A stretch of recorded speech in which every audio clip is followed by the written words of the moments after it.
से पहले हमने के माई के माता रानी की याद करें जा। एगो भक्त जब माई के दरबार में जाते, जब भी तो सावन के सीजन आवत है, लगातार आदमी लागल बटे गाना बजाना में कि भगवान की कृपा से कुछ अच्छा बन जाए आप लोग के बीच में, आप लोग के बीच में जाए आप लोग खातिर।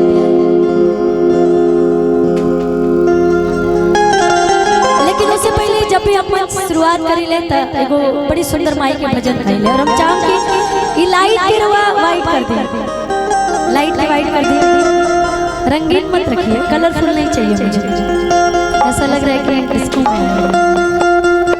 वाइट रखिए, ठीक है ना। एल्बम में बहुत सारा गीत आप लोग सुने होंगे मेरा, लेकिन मंच की जो गायकी है, मंच की जो कलाकारी है ना, जब आप लोग से रूबरू हो के इंसान गाता है तो वो अलग ही मजा देता है।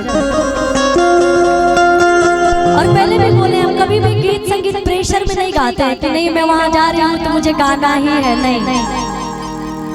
वहाँ के लोगों से प्यार मिल जाए, मुझे सम्मान मिल जाए, और दो चार गाने जो लोगों को पसंद हो, जो लोगों की फरमाइश हो, वो सुना दो, उससे लोग आनंदित हो जाए, वही मेरे लिए बहुत है। हम कभी प्रेशर में गाना गाते ही नहीं। तो जब एक भक्त माई के दरबार में जाली तो माई से का कही, बड़ी प्यार से का कही,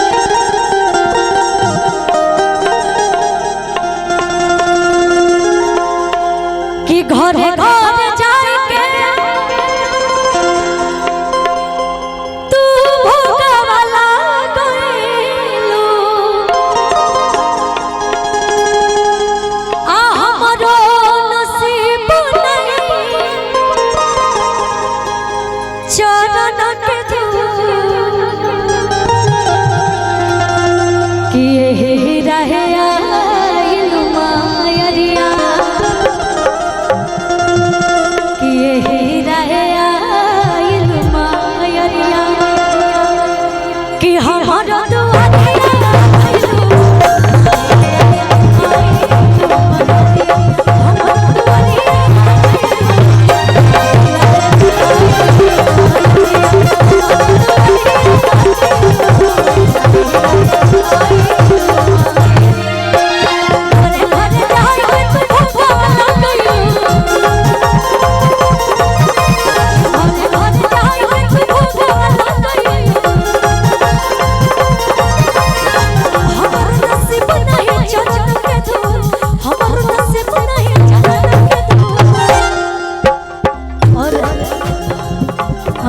जितना भी लोग माता रानी से प्यार करें, दोनों हाथ अपन ऊपर उठा, जितने हमारे गार्जियन यहाँ पे बैठे उधर पीछे भी बहुत सारे लोग हैं, थोड़ा अपना दोनों हाथ ऊपर उठा लीजिए।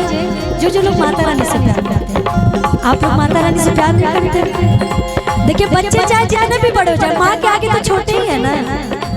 अब चाहे दुर्गा माँ हो, चाहे काली माँ हो, चाहे वो माँ हो जिसने हमें जन्म दिया है, तो उस माँ के लिए एक बार दोनों हाथ ऊपर उठा लिए सभी लोग, जो लोग अपने अपने माता पिता से प्यार करते हैं, और जो नहीं करते वो नहीं हाथ उठाएंगे। हम जबरदस्ती नहीं करेंगे। अब इसके लिए भी मैं जबरदस्ती करूँ, और प्रेम से पर जयकारा लगा दीजिए माता रानी के दरबार, प्रेम से बोली साचा दरबार की, मैया शेरा वाली की, अपने अपने माता पिता की, यही रहे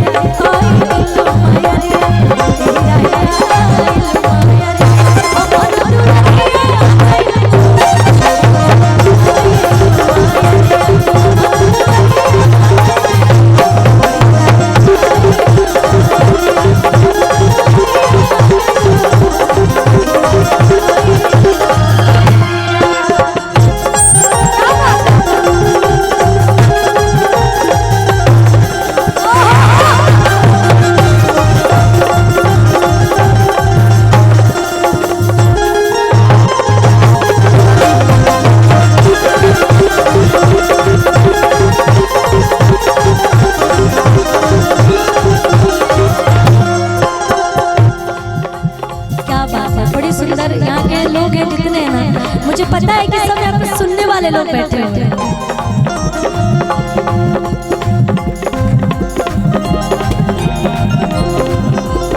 देखिए नारायणपुर में हम बहुत बार आए हैं, और जब भी आते हैं यहाँ पे अलग ही प्यार स्नेह मिलता है लोगों से, क्योंकि यहाँ पे सब खाटी माटी के लोग हैं, सब सुनने वाले लोग हैं, गीत संगीत को पहचानने वाले लोग हैं। मुझे जहाँ तक अनुभव हुआ है यहाँ से, है ढिचिक ढिचिक लोग सुनते हैं, लेकिन यहाँ पे सब सुनने वाले लोग बैठे हैं, खाटी माटी के लोग हैं। और मुझे पता है कि अगर यहाँ पे अगर कुछ गलती भी इंसान गा दे तो लोग तुरंत पकड़ लेंगे कि नहीं, एक कलाकार गलती गा रहा है। सब यहाँ पे ज्ञानी लोग बैठे हुए हैं। और बात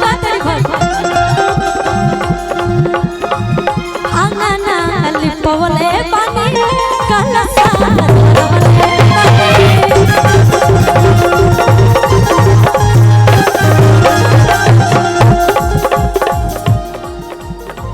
आंगन पवले पानी कलसा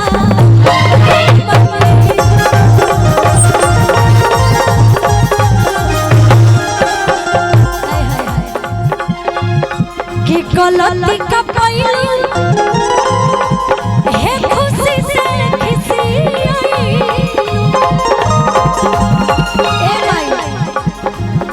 गलती का पहलू है खुशी से खिसी